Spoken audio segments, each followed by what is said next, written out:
Hello friends, नमस्कार। YCT के इस ऑफिशियल यूट्यूब चैनल पे मैं मुकेश वर्मा आप सबका बहुत बहुत स्वागत करता हूं। तो फ्रेंड्स, पिछले लेक्चर में हम राष्ट्रपति पढ़ रहे थे, उसी के आगे आज हम लोग पढ़ेंगे राष्ट्रपति की शक्तियां क्या क्या है। पिछले लेक्चर में हमने राष्ट्रपति पे महाभियोग की प्रक्रिया किस प्रकार से अपनाई जाती है, ठीक है, कहां से महाभियोग की प्रक्रिया लिया गया, किस देश के संविधान से, तो आपको बताया था कि यूएसए के संविधान से लिया गया है। कितने दिन पहले नोटिस देनी होती है, किस सदन में कितने बहुमत से पास होना होता है, ये सारी चीजें हमने पिछले लेक्चर में पढ़ा है। अगर आपने पिछला लेक्चर नहीं देखा है, आज पहली बार हमारे साथ जुड़ रहे हैं, तो पहले तो आप यूट्यूब चैनल को हमारे सब्सक्राइब कर लीजिए और बेल आइकन का बटन जरूर दबाइए। प्लेलिस्ट में जाके आप हमारे प्रीवियस सारे वीडियो पॉलिटी के देख सकते हैं, फ्री ऑफ कास्ट, पूरा थ्योरेटिकल वे में आपको पढ़ाया जा रहा है। आइए देखते हैं आज में हम लोग राष्ट्रपति की शक्तियां क्या क्या है। तो फ्रेंड्स, आज हम लोग राष्ट्रपति की शक्तियां पढ़ेंगे। देखिए, राष्ट्रपति की कुछ तो प्रशासनिक शक्तियां प्रदान की गई हैं और कुछ विधायिका संबंधी शक्तियां भी प्रदान की गई हैं। प्रशासनिक मतलब क्या होता है? कार्यपालिका, ठीक है। भारत में आप पढ़ते हैं कार्यपालिका, विधायिका और न्यायपालिका। तो कार्यपालिका के अंतर्गत जो मंत्रिपरिषद है और प्रशासनिक मशीनरी होती है, ये दो प्रकार की जो मशीनरी है, इसको कार्यपालिका कहते हैं। विधायिका जो विधि बनाती है, ठीक है, उसको हम लोग क्या कहते हैं? विधायिका कहते हैं, ठीक है। तो कार्यपालिका हो गई, विधायिका हो गई और न्यायपालिका हो गई, जो इन सब पे नजर रखती है, उसको क्या कहते हैं? न्यायपालिका। चीजें समझ में आ रही हैं? तो राष्ट्रपति को देखिए प्रशासनिक शक्तियां या कार्यपालिका संबंधी शक्तियां भी प्रदान किया गया। जैसे आप सबको पता है कि अनुच्छेद 53 के अनुसार संघ की कार्यपालिका शक्ति किसमें निहित होती है? राष्ट्रपति में, ठीक है। तो अनुच्छेद 53 के अनुसार, ठीक है, अनुच्छेद 53 के अनुसार का संघ की कार्यपालिका शक्ति राष्ट्रपति में निहित होती है, ठीक है। तो अनुच्छेद 53 के अनुसार संघ की कार्यपालिका शक्ति किसमें निहित होती है? भैया, संघ की कार्यपालिका शक्ति किसमें निहित होती है? राष्ट्रपति में निहित होती है, ठीक है। तो आर्टिकल 53 में मैंने जब आपको ट्रिक के माध्यम से 52, 53, 54 सब कुछ याद कराया था, तो वहां पे हमने आर्टिकल 53 में आपको क्या बताया था कि संघ की कार्यपालिका शक्ति किसमें निहित होती है? राष्ट्रपति में निहित होती है, ठीक है। ये आपका आर्टिकल 53 में बताया गया। अब देखिए, ये जो कार्यपालिका संबंधी शक्तियां राष्ट्रपति में निहित होती हैं, उसमें होता क्या क्या है? इसके नाम से, मतलब राष्ट्रपति के नाम से ही भारत का शासन चलाया जाता है। मतलब जो भारत का संवैधानिक प्रमुख होता है वो कौन होता है? तो भारत का संवैधानिक प्रमुख किसको माना जाता है? राष्ट्रपति को। तो राष्ट्रपति ही भारत का क्या होता है? संवैधानिक प्रमुख होता है भैया, ठीक है। कैसा? संवैधानिक प्रमुख। संवैधानिक प्रमुख कौन होता है? राष्ट्रपति होता है। वहीं वास्तविक प्रमुख किसको माना जाता है? तो प्रधानमंत्री को भारतीय कार्यपालिका या भारतीय संघ की कार्यपालिका का वास्तविक प्रमुख माना जाता है। जबकि संवैधानिक प्रमुख का स्थान किसको मिला हुआ है? राष्ट्रपति को। इसको कहां से ग्रहण किया गया है? इंग्लैंड के सम्राट के समकक्ष माना जाता है भारत के राष्ट्रपति को। तो ब्रिटेन के संविधान से राष्ट्रपति के पद को हमने ग्रहण किया है, उसको जो दर्जा दिया है सम्राट के बराबर, वो ब्रिटेन से ही लिया गया है, ठीक। देखिए, इसके नाम से ही भारत का शासन चलाया जाता है। जितने भी समझौते किए जाते हैं, वो बाकी चाहे राजदूतों का नॉमिनेशन हो, मतलब नियुक्ति करना, ये सारे काम कौन करता है? राष्ट्रपति। तो भारत में जितने काम किए जाते हैं वो किसके नाम से किए जाते हैं? तो राष्ट्रपति के नाम से ही सारी चीजें जारी होती है, ठीक है। लास्ट में उसका हस्ताक्षर, कोई कानून बनता है तो किसके नाम से? राष्ट्रपति के नाम से, क्योंकि दोनों सदनों में पास होने के बाद राष्ट्रपति ही उस पर हस्ताक्षर करता है और उसके बाद ही वो विधेयक कानून का रूप धारण करता है।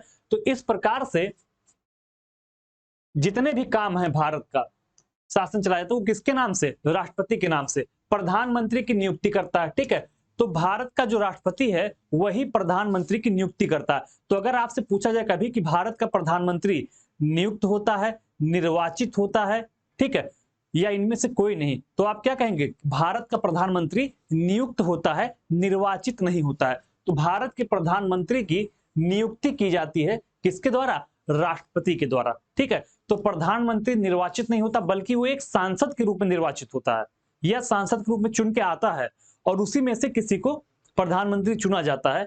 बाकी के संसदीय दल के जो सदस्य होते हैं, जो सभी सांसद होते हैं, वो मिलकर किसी एक को प्रधानमंत्री चुनते हैं। लेकिन अगर ये कहा जाए कि प्रत्यक्ष रूप से निर्वाचित होकर प्रधानमंत्री आता है, तो प्रधानमंत्री निर्वाचित नहीं होता है। बल्कि राष्ट्रपति क्या करता है, प्रधानमंत्री की नियुक्ति करता है। तो हम लोग राष्ट्रपति की प्रशासनिक शक्तियां पढ़ रहे हैं। हमने पहला ये पढ़ा कि राष्ट्रपति के नाम से ही भारत का शासन चलाया जाता है, यानी जितने भी काम होते हैं वो सारे काम किसके नाम से किए जाते हैं, राष्ट्रपति के। जैसे घर में जितने बड़े बुजुर्ग होते हैं तो शादी विवाह जब होता है तो जब कार्ड छपवाया जाता है तो सबसे पहले किसका नाम लिखा जाता है, जितने बुजुर्ग दादा परदादा हैं उन्हीं के नाम से ही शादी के कार्ड वगैरह छपवाई जाती है। या घर का नाम रखा गया है तो बुजुर्गों के नाम पे रखा जाता है। तो उसी प्रकार से राष्ट्रपति के नाम से ही भारत के समस्त कार्य किए जाते हैं, उसी को भारत का संवैधानिक प्रमुख माना जाता है। चीज क्लियर हो गई। इसके अलावा देखिए, प्रधानमंत्री की सलाह पे ही अन्य मंत्रियों की नियुक्ति करता है। ठीक है, तो राष्ट्रपति प्रधानमंत्री के सलाह पर ही अन्य मंत्रियों की नियुक्ति भी करता है। कौन, राष्ट्रपति। ठीक है, तो राष्ट्रपति प्रधानमंत्री की नियुक्ति करता है, राष्ट्रपति प्रधानमंत्री की सलाह पे अन्य मंत्रियों की नियुक्ति करता है। इसके अलावा राष्ट्रपति ही सुप्रीम कोर्ट और हाई कोर्ट के जितने न्यायाधीश हैं उनकी नियुक्ति करता है, नियंत्रक, महालेखा परीक्षक, राज्यों के राज्यपाल। तो देखिए, इसके अलावा क्या करता है, राज्यों के राज्यपाल की नियुक्ति करता है। ठीक है, राज्यपाल की नियुक्ति करता है, राज्यपाल की नियुक्ति। ठीक है, इसके अलावा सुप्रीम कोर्ट और हाई कोर्ट के जजों की नियुक्ति यही करता है। ठीक है, नियंत्रक एवं महालेखा परीक्षक की नियुक्ति कौन करता है, यही करता है। नियंत्रक एवं महालेखा परीक्षक, ठीक है, इसकी नियुक्ति भी राष्ट्रपति ही करता है। महान्यायवादी की नियुक्ति भी कौन करता है, राष्ट्रपति ही करता है। तो भैया महान्यायवादी की नियुक्ति भी कौन करता है, राष्ट्रपति। तो राज्यपाल की नियुक्ति कौन करता है, राष्ट्रपति। भले वो केंद्र से पॉइंट होता है लेकिन नाम किसका होता है, राष्ट्रपति का नाम होता है। तो राष्ट्रपति ही राज्यपाल की नियुक्ति करता है, हाई कोर्ट और सुप्रीम कोर्ट के न्यायाधीशों की नियुक्ति करता है, नियंत्रक एवं महालेखा परीक्षक की नियुक्ति करता है। इसके अलावा जो आपके महान्यायवादी हैं उनकी और विश्वविद्यालय के कुलपतियों की नियुक्ति भी कौन करता है, तो राष्ट्रपति ही करता है। किसकी नियुक्ति, कुलपतियों की नियुक्ति। ठीक है, तो जैसे इलाहाबाद विश्वविद्यालय है आपका एयू, तो यहाँ के कुलपति की नियुक्ति कौन करेगा, तो यहाँ के कुलपति की नियुक्ति भी आपके राष्ट्रपति महोदय ही करते हैं। ठीक है, देखिए जो आपके महान्यायवादी हैं और राज्यपाल हैं वो राष्ट्रपति के प्रसाद पर्यंत पद पे रहते हैं, मतलब इनका कोई कार्यकाल नहीं होता, बल्कि ये राष्ट्रपति के प्रसाद पर्यंत, मतलब जब तक राष्ट्रपति, प्रसाद मतलब क्या होता है कि उनके चाहने मात्र से, तो जब तक राष्ट्रपति चाहता है तभी तक महान्यायवादी और राज्यपाल अपने पद पे बने रहते हैं।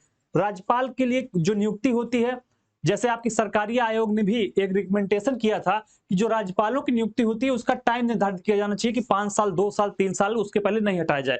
होता क्या है कि राज्यों में अगर सरकार दूसरे की है, केंद्र में सरकार दूसरे की है, तो वहां पे राज्यपाल भेज के जो वहां की लोकल सरकार है, राज्य की सरकार है, उसको परेशान किया जाता है। ये चीजें अक्सर आप लोग पब्लिक डोमेन में देखते होंगे। ठीक है, तो फ्रेंड्स जो आपके महान्यायवादी हैं और राज्यपाल हैं वो राष्ट्रपति के प्रसाद पर्यंत ही अपने पद पे बने रहते हैं। ठीक है, इसके अलावा देखिए जो राष्ट्रपति होता है वो सेना का सर्वोच्च कमांडर होता है। ठीक है, तो सेना का सर्वोच्च कमांडर कौन होता है, राष्ट्रपति होता है। तो जितने भी युद्ध हुए हैं वो किसके नाम से होंगे, भारत के राष्ट्रपति के नाम से। शांति पे अगर समझौता होता है तो वो भी किसके नाम से होगा, भारत के राष्ट्रपति के नाम से होता है। तो युद्ध संबंधी अगर कोई निर्णय लेना है वो भी भारत के राष्ट्रपति के नाम से होगा। शांति संबंधी कोई निर्णय अगर लेना है कि अब शांति बनानी है, समझौता करना है, तो वो भी किसके अनुसार होगा, राष्ट्रपति के अनुसार। तो वह युद्ध एवं शांति की घोषणा भी करता है। ठीक है, तो राष्ट्रपति ही आपका युद्ध की और शांति की घोषणा भी करता है। चीजें सही हैं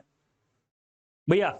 तो ये दोनों काम कौन करता है, आपका राष्ट्रपति ही करता है। ठीक है, विभिन्न आयोगों में नियुक्ति, निर्वाचन आयोग, राजभाषा आयोग, संघ लोक सेवा आयोग, इन सब के जो अध्यक्ष हैं और सदस्य हैं उनकी नियुक्ति भी कौन करता है, राष्ट्रपति करता है। तो जितने प्रकार के आपके आयोग हो गए, चाहे वित्त आयोग हो गया, चाहे निर्वाचन आयोग हो गया, राष्ट्रीय जनजाति आयोग हो गया, आपका पिछड़ा वर्ग आयोग हो गया, इन सारे आयोगों में सदस्यों की नियुक्ति भी कौन करता है, सदस्य या अध्यक्ष, इनकी नियुक्ति भी राष्ट्रपति करता है। तो ये हमने क्या पढ़ा, राष्ट्रपति की प्रशासनिक शक्ति के बारे में। तो आर्टिकल 53 के अनुसार ही संघ की कार्यपालिका शक्ति किसमें निहित है, राष्ट्रपति में निहित है। इसके अलावा एक इंपॉर्टेंट चीज आप लोग और पढ़ते हैं कि आर्टिकल 74(1) के अनुसार राष्ट्रपति को सलाह देने के लिए एक मंत्रिपरिषद होगी। ठीक है, अब देखिए ये सारी जो शक्तियां मिली हुई हैं, जो ये शक्तियां हमने पढ़ी, इनका प्रयोग राष्ट्रपति किसकी सलाह पे कर सकता है? मंत्रिपरिषद की सलाह पे करता है। ठीक है, तो इन शक्तियों का प्रयोग राष्ट्रपति किसकी सलाह पे करता है भैया?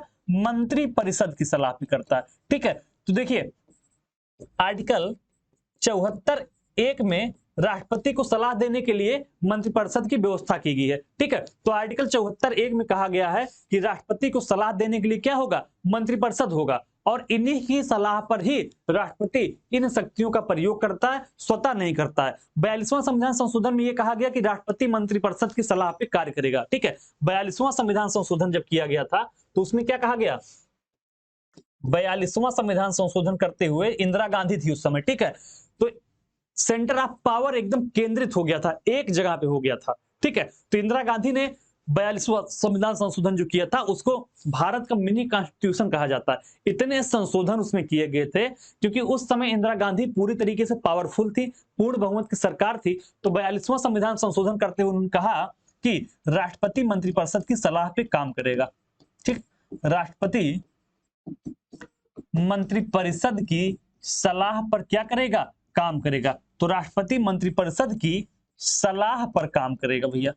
तो फ्रेंड्स 42वां संविधान संशोधन के अनुसार क्या किया गया? 42वां संविधान संशोधन के अनुसार यह व्यवस्था की गई कि राष्ट्रपति मंत्रिपरिषद की सलाह पे काम करेगा। तो 42वां संविधान संशोधन में क्या कहा गया फ्रेंड्स? 42वां संविधान संशोधन में कहा गया कि राष्ट्रपति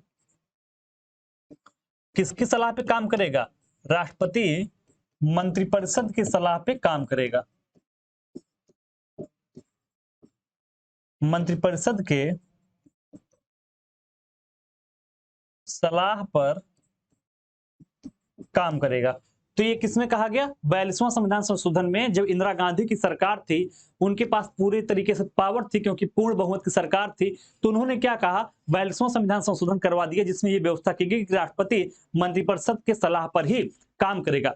फिर जब इसके बाद जनता पार्टी की सरकार बनती है तो 44वां संविधान संशोधन किया गया और कहा गया कि राष्ट्रपति मंत्रिपरिषद की सलाह को पुनर्विचार के लिए क्या कर सकता है? लौटा सकता है। किसमें व्यवस्था की गई? 44वां में व्यवस्था की गई।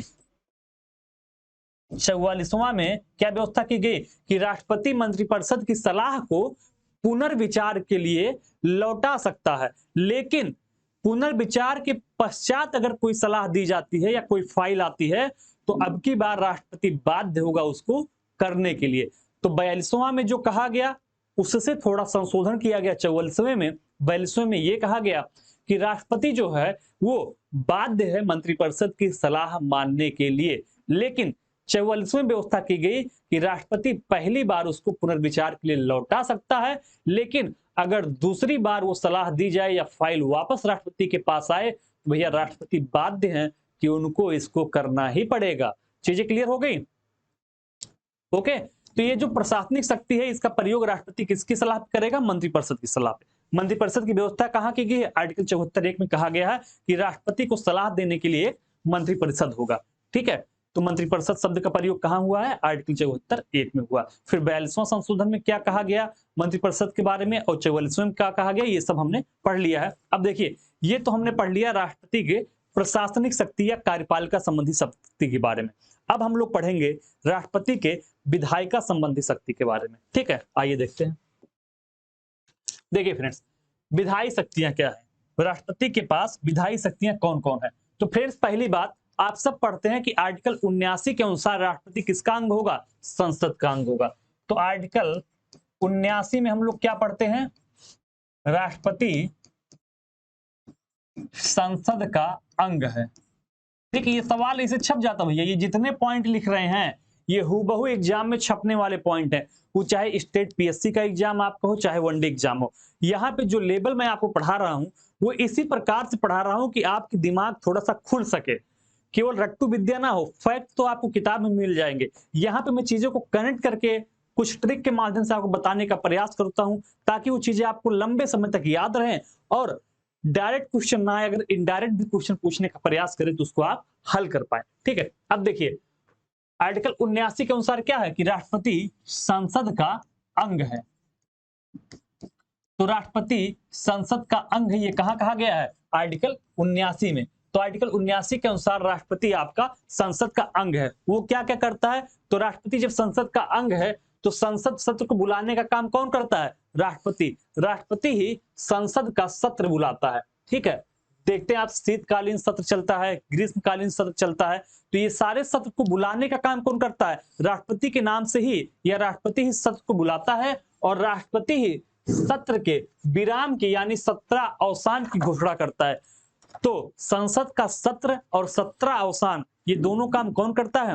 राष्ट्रपति करता है। ठीक है, इसके अलावा वह दोनों सदनों की संसद बैठक, संयुक्त बैठक भी करता है। दोनों सदनों की संयुक्त बैठक कौन करता है? राष्ट्रपति ही करता है। किसके अनुसार? आर्टिकल 108 के अनुसार।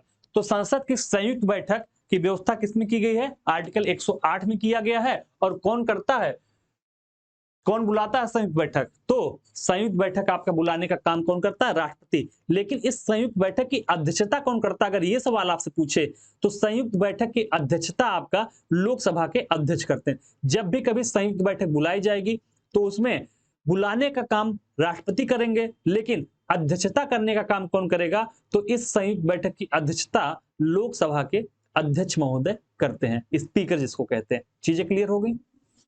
अब आइए देखिए, वह राज्यसभा में 12 सदस्यों को मनोनीत भी करता है। तो राष्ट्रपति राज्यसभा में क्या करता है? 12 सदस्यों को नॉमिनेट करता है। आप सबको पता है कि राष्ट्रपति 12 सदस्यों को नॉमिनेट करता है। ये व्यवस्था कहां से ली गई है? तो आयरलैंड के संविधान से ये व्यवस्था ली गई है। जो सदस्यों को नामित करता है राष्ट्रपति, ये व्यवस्था आपकी आयरलैंड के संविधान से ली गई। इसी तरीके से चीजों को कनेक्ट करना है।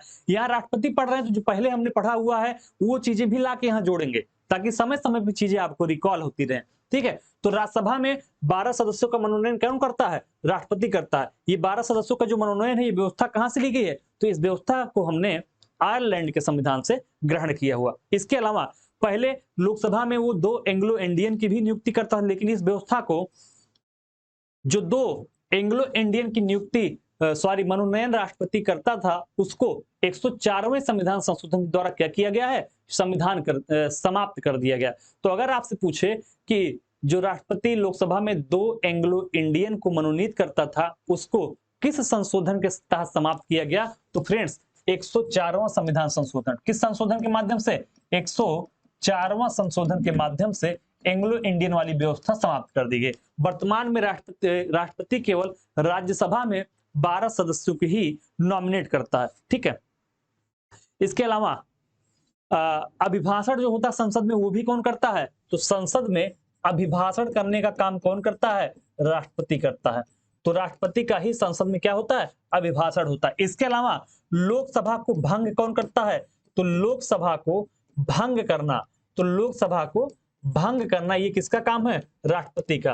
तो लोकसभा को भंग करना, तो राष्ट्रपति काम क्या क्या हो गए? वो संसद के सत्र को बुलाएगा, सत्र की समाप्ति यानी सत्र अवसान की घोषणा करेगा, वो दोनों सदनों की संयुक्त बैठक बुलाता किसके अंतर्गत? आर्टिकल 108 के अंतर्गत। तो दोनों सदनों की संयुक्त बैठक बुलाने का भी अधिकार किसको दिया गया है? राष्ट्रपति को दिया गया है।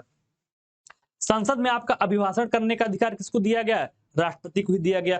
किसी विधेयक पर वो हस्ताक्षर कर सकता है, उसको लौटा सकता है, ये सारे अधिकार किसको दिए गए हैं? राष्ट्रपति को। राष्ट्रपति को सबसे महत्वपूर्ण जो विधायिका का अधिकार दिया गया है, सबसे महत्वपूर्ण विधायी शक्ति राष्ट्रपति को जो दी गई है वो आर्टिकल 123 के अंतर्गत क्या दिया गया है? अध्यादेश जारी करना। ठीक है, अध्यादेश जारी करना।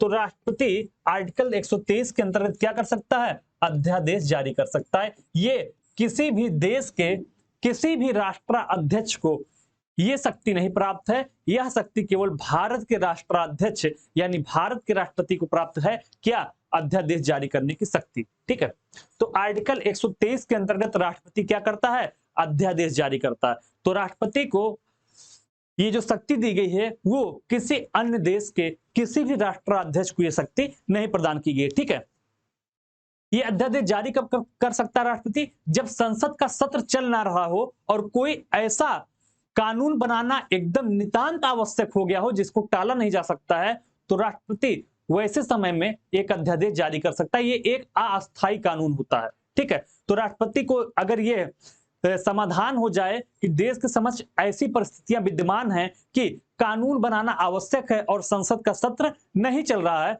तो ऐसे में राष्ट्रपति एक अध्यादेश जारी कर सकता है। यह अध्यादेश उतना ही वैधानिक होता है जितना कि संसद द्वारा जारी किया गया कोई कानून। ठीक है, तो अब देखिए, नए सत्र के प्रारंभ होने के 6 महीने के अंदर अध्यादेश को कानून का रूप अगर नहीं धारण करता है, ये जो अध्यादेश जारी किया गया है, तो 6 महीने के भीतर दोनों सदनों से इसका पास होना जरूरी है। ठीक है, तो 6 महीना के भीतर अगर जब सत्र विराम है तो अध्यादेश जारी हो गया, लेकिन जैसे ही सत्र चालू होता है, सत्र चालू होने के 6 महीने के अंदर ये जो अध्यादेश है इसको कानून का रूप धारण करना जरूरी है। ठीक है, अधिकतम अवधि कितनी हो सकती है? अधिकतम अवधि कितनी हो सकती है? ऐसे तो 6 माह है, लेकिन अधिकतम अवधि आपकी 7.5 महीना हो सकती है। नॉर्मली 6 और अधिकतम विशेष परिस्थितियों में 7.5 महीना हो सकती है। तो अगर आपसे सवाल कभी पूछे कि अधिकतम कितना समय ले सकती है कानून बनाने के लिए अध्यादेश, तो 7.5 महीना। लेकिन 6 महीने के अंदर अगर ये रूप नहीं धारण करेगा कानून का, तो ये अध्यादेश क्या हो जाएगा? नष्ट हो जाएगा। तो जब संसद का सत्र चालू हो जाए तो 6 महीने के अंदर इसको दोनों सदनों से पास होना जरूरी है। ठीक है, ये तो हो गई हमारी कौन सी शक्ति के बारे में? ये हमने पढ़ लिया राष्ट्रपति के विधायी शक्ति के बारे में। तो हमने क्या पढ़ा? राष्ट्रपति की प्रशासनिक शक्तियां कौन है, यानी कार्यपालिका संबंधी। इसी प्रशासनिक को ही क्या कहते हैं? कार्यपालिका।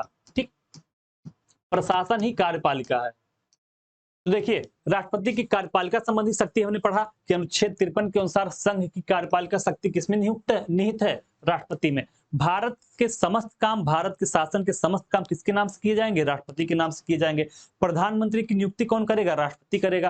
प्रधानमंत्री की सलाह पे अन्य मंत्रियों की नियुक्ति कौन करेगा? राष्ट्रपति करेगा। वह सशस्त्र बलों का सर्वोच्च कमांडर होता है। इसके अलावा वह युद्ध एवं शांति की घोषणा भी करता है। ये सारी चीजें हमने पढ़ी, और इन शक्तियों का प्रयोग वो आर्टिकल 74 के अनुसार मंत्रिपरिषद की सलाह पर ही कर सकता है। इसमें 2 बार संशोधन किया गया। एक संशोधन आपका 42वां संविधान संशोधन किया गया, जिसमें कहा गया कि राष्ट्रपति बाध्य है मंत्रिपरिषद की सलाह मानने के लिए। फिर आपका 44वां संविधान संशोधन किया गया, जिसमें यह कहा गया कि राष्ट्रपति एक बार किसी भी सलाह को पुनर्विचार के लिए लौटा सकता है, लेकिन दूसरी बार अगर वो सलाह आती है या कोई फाइल आती है तो राष्ट्रपति उस पर साइन करने के लिए या मानने के लिए क्या होगा? बाध्य होगा। इसके बाद हमने क्या पढ़ा? इसके बाद हमने राष्ट्रपति की विधायी शक्ति पढ़ा। आर्टिकल 79 के अनुसार राष्ट्रपति संसद का एक अंग है। वह संसद का सत्र बुलाता है और संसद के सत्र की समाप्ति की यानी सत्र अवसान की भी घोषणा करता है। इसके अलावा वह संसद के दोनों सदनों की संयुक्त बैठक किसके अंतर्गत? आर्टिकल 108 के अंतर्गत दोनों सदनों की संयुक्त बैठक कौन बुलाता है? राष्ट्रपति।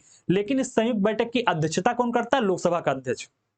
नोट कर लिया करिए, सारी चीजें मैं नहीं लिख सकता हूं, जो बोलता हूं उसको भी आप कॉपी में नोट कर लिया करिए। देखिए, ये बड़ा इंपॉर्टेंट है कि संयुक्त बैठक बुलाता कौन है? राष्ट्रपति। लेकिन उस संयुक्त बैठक की अध्यक्षता कौन करता है? लोकसभा का अध्यक्ष। चीजें क्लियर? कॉन्सेप्ट क्लियर करते हुए चलना है भैया। संसद में अभिभाषण कौन करता है? राष्ट्रपति। लोकसभा को भंग कौन करता है? तो राष्ट्रपति करता है। इसके अलावा राष्ट्रपति को सबसे महत्वपूर्ण जो विधायी शक्ति प्राप्त है वो आर्टिकल 123 के अंतर्गत अध्यादेश जारी करने की, उस पर हमने चर्चा कर लिया।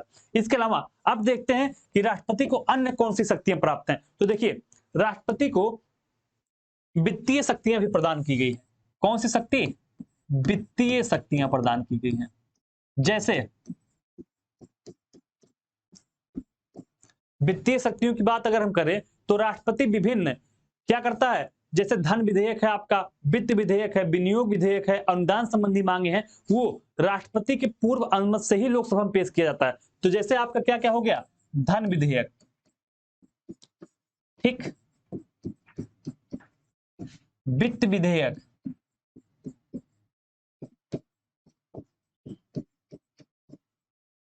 इसके अलावा विनियोग विधेयक, ये सारे विधेयक जो हैं वो राष्ट्रपति के पूर्व अनुमति से, राष्ट्रपति के पूर्व अनुमति से ही, ठीक है, लोकसभा में पेश किए जाते हैं। लोकसभा में पेश किए जाते हैं। तो फ्रेंड देखिए यहाँ पे दो इंपॉर्टेंट बातें निकल के आई जो एग्जाम में पूछा जाता है कि धन संबंधित या वित्त संबंधित जितने भी विधेयक होते हैं, अनुदान संबंधी जितने भी विधेयक होते हैं, वो केवल और केवल कहां पेश किए जा सकते हैं? लोकसभा में। ठीक है, तो लेकिन इंपॉर्टेंट तथ्य यहाँ पे ये है कि इन विधेयक को, वो चाहे धन विधेयक हो, चाहे वित्त विधेयक हो, या नियोग विधेयक हो, या अनुदान संबंधी कोई अन्य विधेयक हो, ठीक है, या यही लिख दीजिए अनुदान संबंधी कोई अन्य विधेयक हो, इस विधेयक को राष्ट्रपति के पूर्व अनुमति से ही कहां पे पेश किया जाएगा? लोकसभा में। तो यहाँ पे दो चीजें निकल के आई कि वित्त से संबंधित जितने भी विधेयक होते हैं, धन से संबंधित, इन मामलों को केवल और केवल लोकसभा में ही पेश किया जाता है, इस पे राज्यसभा का कोई अधिकार नहीं होता। तो कभी आपसे अगर मेंस में या पीटी में सवाल पूछे कि लोकसभा को ऐसे कौन से अधिकार प्राप्त हैं जो राज्यसभा को नहीं प्राप्त हैं, तो वित्त से संबंधित अधिकार केवल और केवल किसको प्राप्त हैं? लोकसभा को प्राप्त हैं। ये सारी चीजें राज्यसभा को नहीं प्राप्त है। तो भैया धन विधेयक, वित्त विधेयक, विनियोग विधेयक और अनुदान संबंधी विधेयक राष्ट्रपति के पूर्व अनुमति से ही लोकसभा में पेश किए जाते हैं। बिना राष्ट्रपति की अनुमति से इनको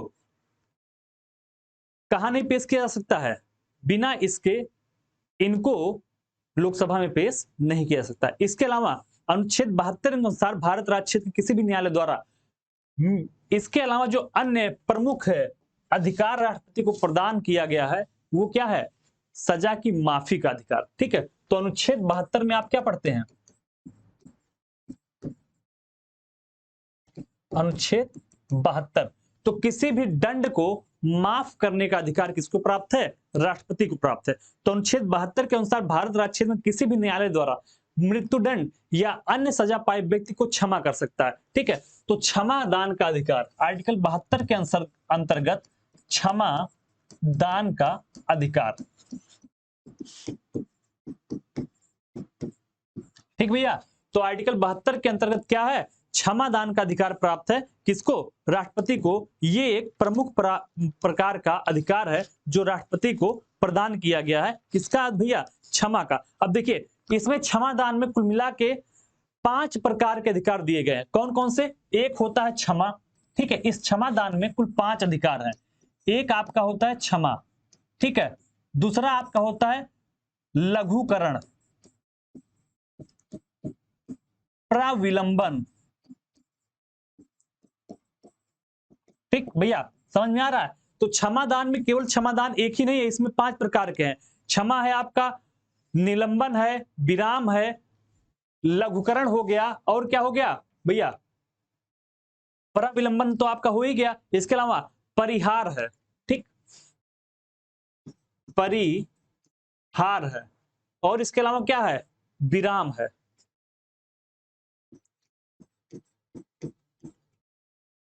तो क्षमा दान के अंतर्गत 1, 2, 3, 4 और 5, ये 5 प्रकार के अधिकार राष्ट्रपति को दिए गए हैं। तो क्षमा में क्या है कि अपराधी को सजा मुक्त कर देना भैया, इसमें पूरी तरीके से सजा मुक्त कर देना।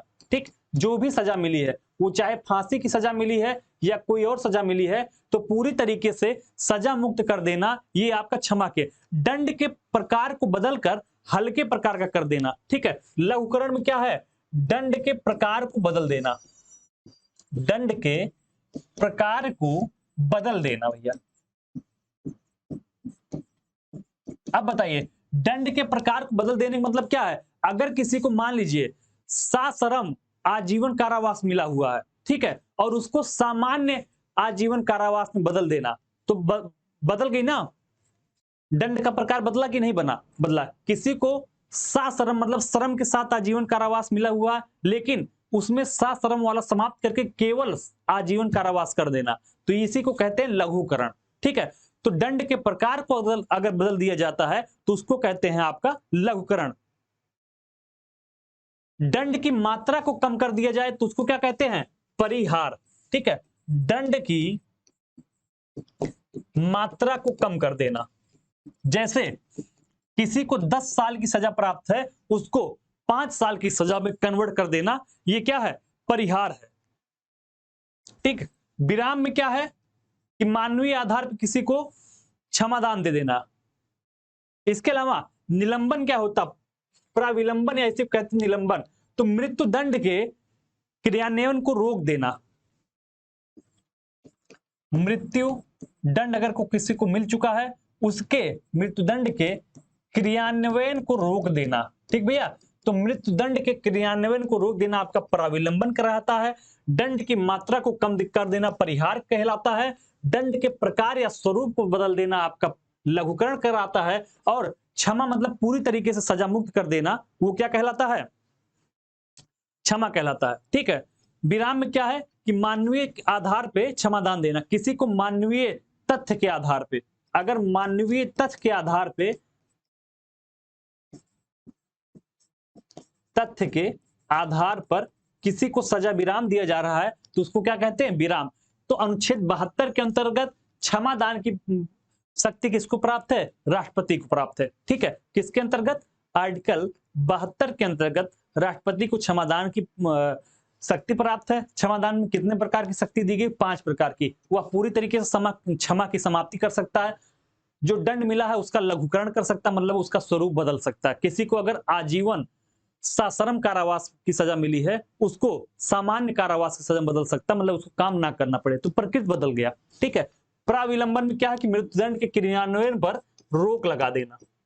ठीक है, रोक लगाना, ये आपका कहलाता है प्राविलंबन। इसके अलावा परिहार, दंड की मात्रा को कम कर देना परिहार है, कि 10 साल की सजा मिली हुई उसको 5 साल में बदल देना। भैया चीजें समझ में आ गई? देखिए, राष्ट्रपति और राज्यपाल में अंतर है। सेना के द्वारा जो मार्शल कोर्ट होता है उसके द्वारा भी अगर कोई दंडा दिया गया है उसको भी राष्ट्रपति माफ कर सकता है, लेकिन राज्यपाल केवल सामान्य सजा को ही जो न्यायालय द्वारा मिलता है उसी को माफ कर सकता है।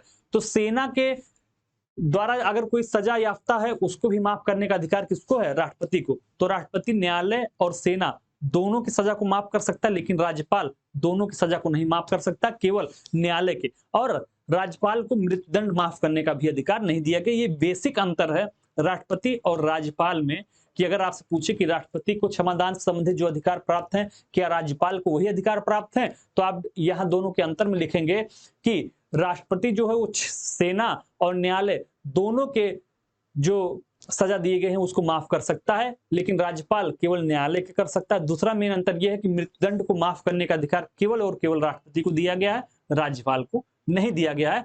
तो फ्रेंड्स, आज हमने राष्ट्रपति की शक्तियों में कौन कौन सी चीजें पढ़ी? प्रशासनिक या कार्यपालिका संबंधी शक्ति पढ़ी, विधायी शक्ति हमने पढ़ी, और राष्ट्रपति के क्षमादान संबंधी शक्तियों को भी पढ़ा। उसमें कितने प्रकार की शक्तियां दी गई वो सारी चीजें हमने डिस्कस की, कि क्षमा क्या है, लघुकरण क्या है, प्राविलंबन क्या है, परिहार क्या है और विराम।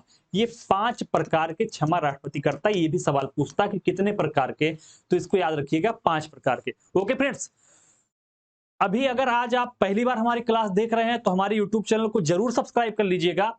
इसके अलावा बेल आइकन का बटन जरूर दबाइए ताकि सारी क्लासेज आपको भविष्य में मिलती रहे। सीटेट की लाइव क्लासेज आपको सॉल्व कराई जा रही है आज, अभी बाकी भी क्लासेज आपको सॉल्व कराई जा रही है, चाहे सीटेट का हो, चाहे सीटेट का हो, चाहे जीएस का हो, सब कुछ आपको लाइव ही मिलता रहेगा। तो हमारे चैनल के साथ जुड़े रहिए और ज्यादा से ज्यादा लोगों के पास इस चैनल को शेयर कर दीजिए।